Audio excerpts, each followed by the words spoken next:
the Mr. C.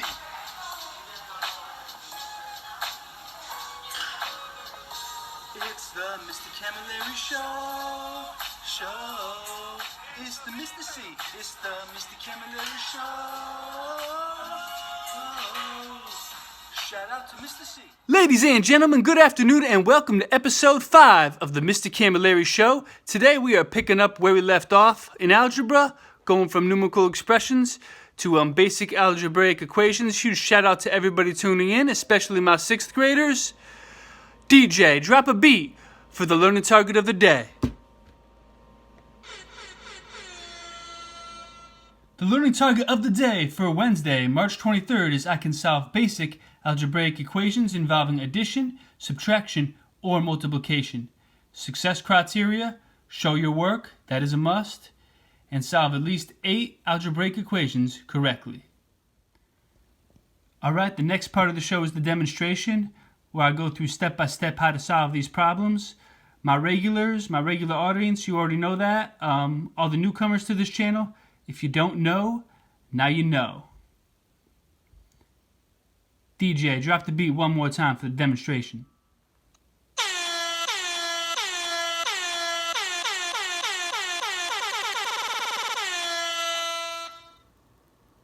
Now, before I get into the first example, I want everyone to understand the difference between an expression and an equation. With an expression, we're not solving for a final answer. If all they give us is x plus 5, we have no idea what the numerical value of x is. We can't simplify the problem any more than that. We cannot break it down to a final answer.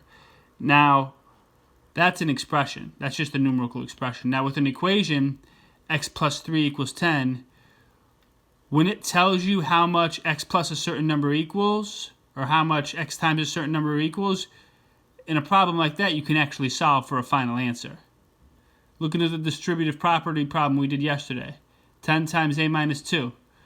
If that's all they give us, all we can do is simplify that expression. 10 times a minus 2 equals 10a minus 20. Now, we can't break it down any further to find out what a is if they don't tell us what's on the other side, or what 10a minus 20 is equal to. Now, in a problem like this, 10 times c minus 2 equals 50. We can simplify it. 10c minus 20 equals 50. And there's three or four more steps we can do to eventually find out what c is. So that's really the difference between an expression and an equation. With an equation, they give us enough information where we can solve for a final answer. The numerical expressions, like we did yesterday with the numerical expressions, they don't give us enough where we can solve for a final answer. You can only simplify the problem. All right, with that being said, we're going to start off with the first example. We're going to start off, I'm going to start off by showing you how to solve x plus 3 equals 10. All right, that'll be our first example problem for today. All right, ladies and gentlemen, so we are going to get underway with the first of 4 example problems. At the end of this video, you will see Mr. Camilleri getting on the dance floor and busting some dance moves, so please stay to the very end of the video and watch all 4 demonstrations. All right, ladies and gentlemen, so our first example problem is x plus 3 equals 10, and we need to find the value of x. So our first step here is we have to combine like terms. We got to get the 3 on the other side of the equal sign. Now, the way we can get the 3 on the other side of the equal sign, so we have x standing alone on one side of the equal sign, is we have to do the opposite of addition. Because the problem is x plus 3 equals 10, we got to take away 3.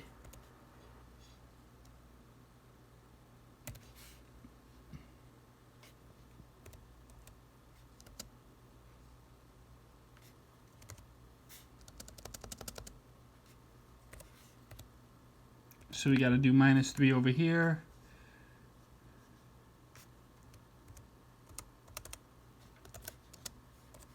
So now we have x equals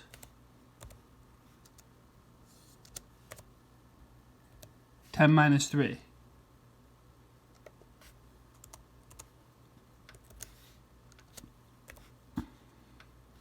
Ten minus 3 equals 7. So x is equal to 7. And we now have our final answer.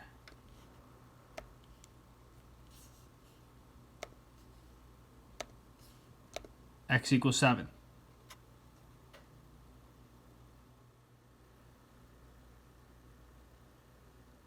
Alright, so we are on the second example problem now.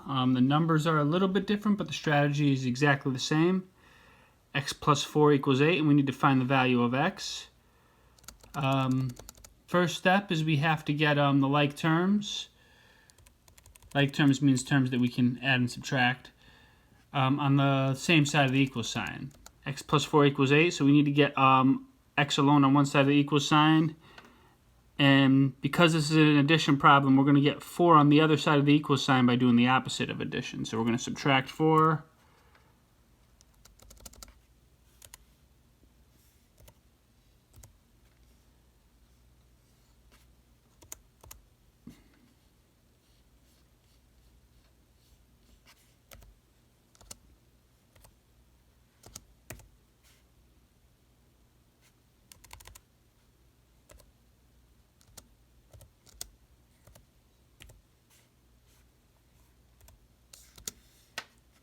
So now we have x equals 8 minus 4.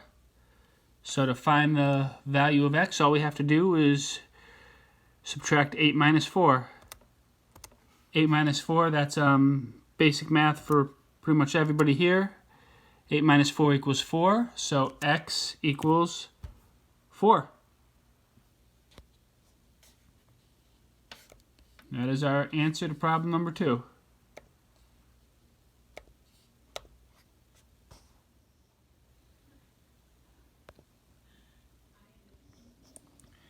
Alright, so we are now on example number 3, x minus 1 equals 9. So first step, we got to get the like terms on the same side of the equal sign, and we do that by doing the opposite of whatever the operation is. Since this is a subtraction problem, to get the 1 on the other side of the equal sign, we have to add the 1. Plus 1 over here, plus 1 over here.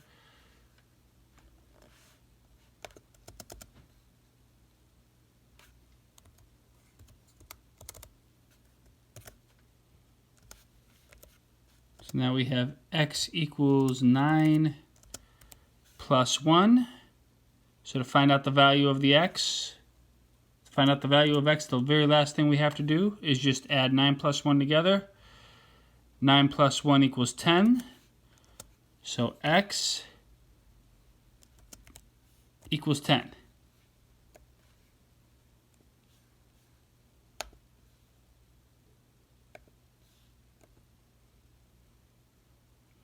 And remember, to get a number on the other side of the equal sign, we do the opposite of whatever the operation is. So if it's a subtraction problem, we add. If it's an addition problem, we subtract.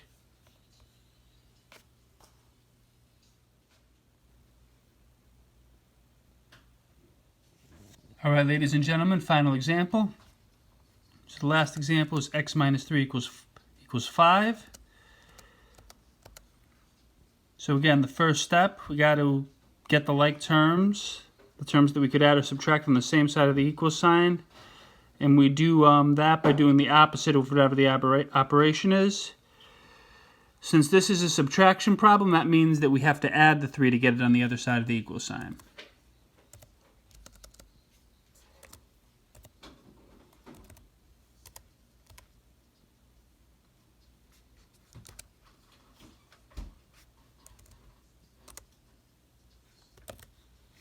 So we now have x equals 5 plus 3. So to find out the value of x, final step is to add 5 plus 3. 5 plus 3 equals 8. And x equals 8. Alright, ladies and gentlemen, and as episode 5 of the Mr. Camilleri Show comes to a close, as I said earlier in the episode, I'm going to end episode 5 by breaking down a few dance moves. Stay tuned.